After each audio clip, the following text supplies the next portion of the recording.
1,500 Department of Transportation employees who are furloughed right now because progressives have so far declined to support this bipartisan bill that would renew their baseline funding, setting aside that there is discussion going on for a short-term fix that's possible.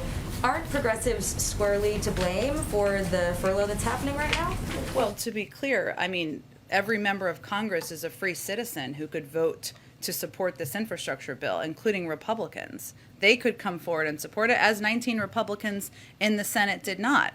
Instead, they've chosen to be influenced by whether it's pharmaceutical companies or other special interests, or just to be strong-armed by their leadership, not to support legislation that many, including members of the Problem Solvers Caucus, suggested they may. So it just requires a majority to support legislation in Congress, and we haven't seen any real courage from the Republican side in the House. In the messaging to progressives about the value of this package, is there any discussion conveying from the White House that if this package is around $2 trillion, that the value of it, the investment of it, is actually higher because of some of the math that can be done? Is that kind of an argument that the White House is making to try to sell this to progressives?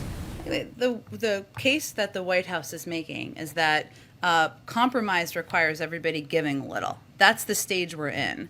But no matter where we end, if we can get something done here, we're going to have a historic piece of legislation pass Congress that's going to have a huge impact on the American people. And that's one of the reasons the president wanted to go down there today and lay down and remind people. We get mired, everybody does, in kind of the mechanics of legislating, hugely important part, but remind people of what this is all about.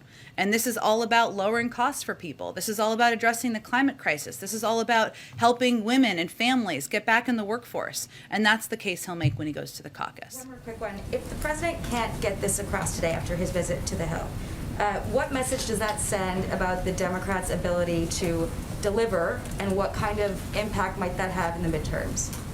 Well, I think what's happening right now is there's healthy debate, discussion, and disagreement about the specifics of the path forward. And that's not a sign of dysfunction. That's a sign of Democrats primarily at this point, that we welcome Republican support in the House, trying to work together to get things done for the American people. That's how legislating happens. So he's going up there because this is his agenda. This is what he has proposed. He feels passionately about getting both of these pieces of legislation done, and he wants to speak directly to the caucus about that, and he feels it's exactly the right time to do that. He also feels that disagreement, debate, litigating components of numbers or how much is going to get a little more than the other, that's democracy, and that's a healthy part of the process too. Go ahead. Yeah.